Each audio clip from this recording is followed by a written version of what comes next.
नमस्कार मित्रांनो, स्पर्धापंच या यूट्यूब चॅनलवरती आपलं स्वागत आहे. तर मित्रांनो, आजचा महत्त्वाचा मुद्दा असा राहील, की होमगार्ड होमगार्ड या पदावरती रुजू झाल्यानंतर आपल्याला किती पेमेंट भेटेल आणि पर डे व त्यानुसार काही भत्ते भेटत असतात. ते तुम्ही आपल्या मध्ये पण इन्क्लूड आहेत, जे आता जी नवीन भरती निघाली आहे. ते किती असतात आणि त्यावरती वर्षाला इन्क्रिमेंट किती होते किंवा 5 वर्षाने, 2 वर्षाने, 10 वर्षाने ते जे पर डे आहे ते किती होईल, भत्ते किती होतील, हे आपण आज सविस्तर पाहणार आहोत. तर मित्रांनो, होमगार्ड भरती 2024 ही निघालेली आहे मित्रांनो. त्यासाठी नोंदणी सुरू आहे. अजूनही कोणी जरी नोंदणी केली नसेल, तर नोंदणी करा. 10 आणि 14 ऑगस्टपर्यंत प्रत्येक जिल्ह्याच्या वेगवेगळ्या अशा डेट्स आहेत अप्लाय करायच्या. आणि मित्रांनो, एकूण जागा ज्या आहेत, त्या 9,700 जागा आहेत. भरपूर जागा आहेत. शैक्षणिक पात्रता फक्त 10वी पास आहे आणि त्याचबरोबर जर तुमचा आय-टी-आय वगैरे झाला असेल, तर तुम्हाला अधिक गुण मिळतात मित्रांनो. पण त्या अधिक गुण जर तुम्हाला मिळवायचे असतील, तर त्यासाठी तुम्हाला फिजिकल उत्तीर्ण करावी लागते. तर मित्रांनो, अशा बऱ्याचशा काही गोष्टी आहेत, त्या आज आपण सविस्तर पाहणारच आहोत. पण महत्त्वाचं जे आपलं राहणार आहे, ते मित्रांनो, होमगार्डांना जो पेमेंट भेटतो, इन फ्युचर काय भेटू शकतो. त्यानंतर सरकारकडून असं काही चालू आहे, काही गोष्टी चालू आहेत, की होमगार्डांना म्हणजे नोकरी त्यांना कन्फर्म नोकरी देण्यात येणार आहे. अशा बऱ्याचशा गोष्टी आपण इथे कव्हर करणार आहोत. जर मित्रांनो आपण आपल्या चॅनलवरती जर नवीन असाल, तर चॅनलला मित्रांनो सबस्क्राईब करायचं आहे. व्हिडिओला फक्त एक लाईक करायचं आहे.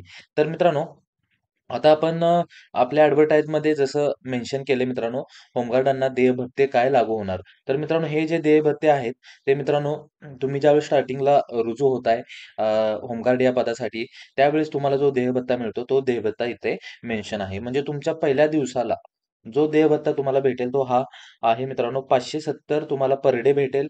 त्यावरती तुम्हाला ₹100 जेवणाचे दिले जातील.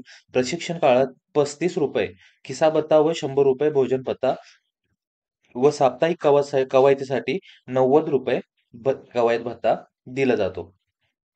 तर मित्रांनो, आता बऱ्याच जणांना प्रश्न पडला असेल, की हा प्रशिक्षण काळ किती महिन्याचा राहतो? प्रशिक्षण काळात किती किती रुपये भेटणार व त्यानंतर किती भेटणार? तर मित्रांनो,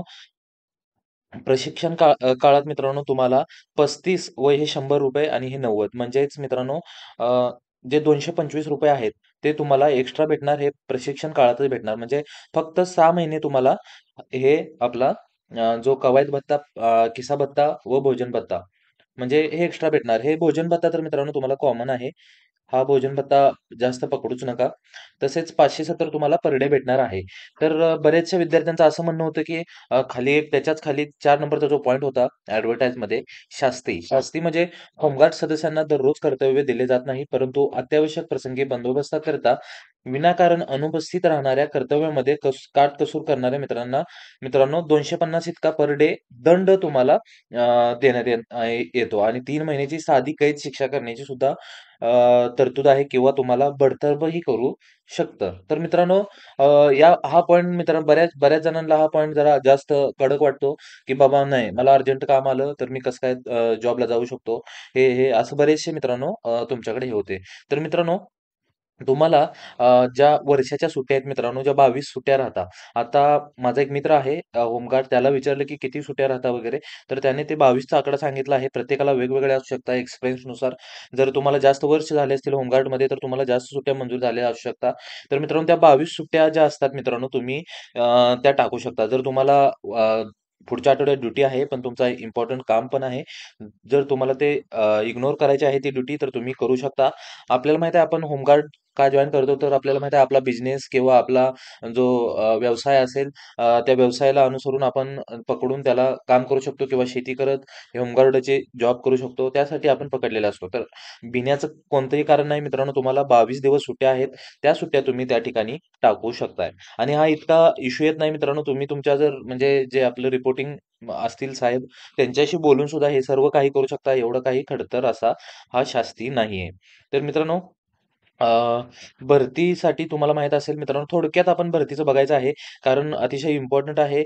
बरेचसे विद्यार्थ्यांनी आपण ज्यावेळेस भरतीची ॲडव्हर्टाइज निघाली, त्याचा फॉर्म अर्ज भरून दाखवला आपल्या वेबसाईटवर. त्यावेळेस मित्रांनो बऱ्याचशा विद्यार्थ्यांच्या कमेंट आले, की तो जो पोलीस फॉर्म लागतो तो लागेल का?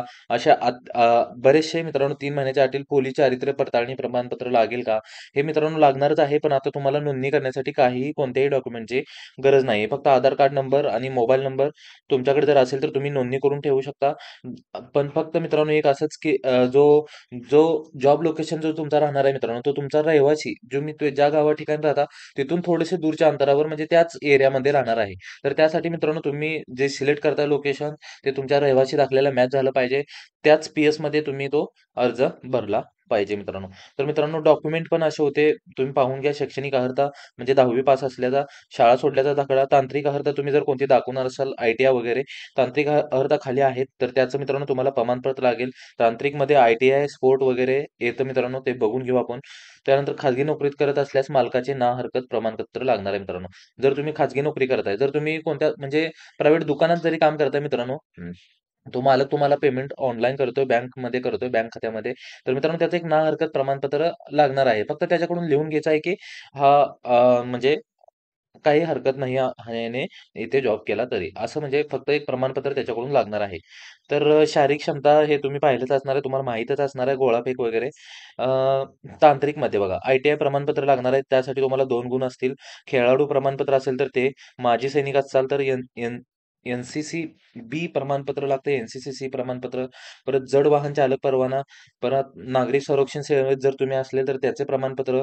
तर मित्रांनो या सर्व जर अटी तुमच्याकडे असतील, प्रत्येक अटीला मित्रांनो 2 गुण आहेत. या सर्वच अटी तुमच्याकडे असतील तर मित्रांनो तुम्हाला जास्तीत जास्त 10 गुण दिले जातील. 10 गुणापेक्षा जास्त गुण देणार नाहीत आणि हे गुण कधी मिळेल जर तुम्ही शारीरिक क्षमता चाचणी पात्र ठरल्यानंतरच तुम्हाला तांत्रिक अर्हताचे गुण विचारात घेतले जाणार आहे.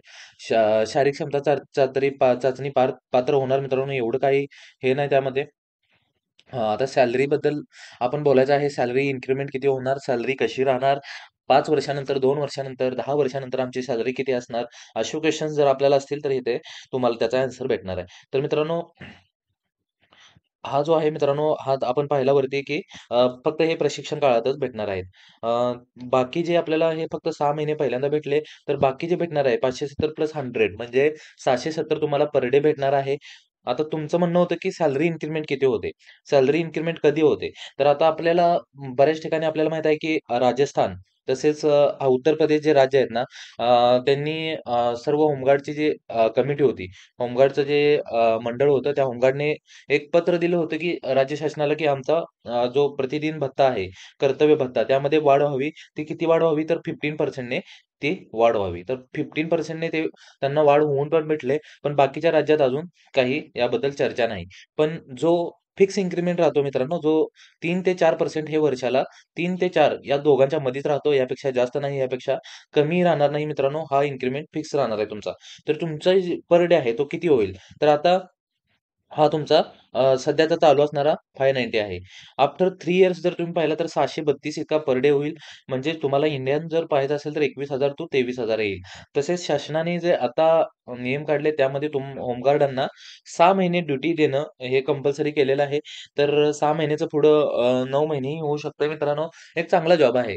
जर तुम्ही पोलीस भरतीला ट्राय करून थकलात किंवा एज संपलंय तर यासाठी विचार करू शकता मित्रांनो. आफ्टर फायर ड्युटीनंतर तुम्हाला 777 पर डे राहणार आहे. आफ्टर 7 वर्षानंतर मित्रांनो 725 इतका पर डे राहणार आहे. म्हणजेच मित्रांनो 10 वर्षानंतर तुम्हाला 805 इतका पर डे येईल. पण जे इन्क्रिमेंट आहे इन हँड ते तुम्हाला पर मंथ 37,000 ते 42,000 इतक्यात येऊ शकतं. आता हे जे आहे ते मित्रांनो तुम्हाला महिन्यातले 25 दिवस जर काम दिलं शासनाने, तर मित्रांनो तुम्हाला इतकी सॅलरी येऊ शकते.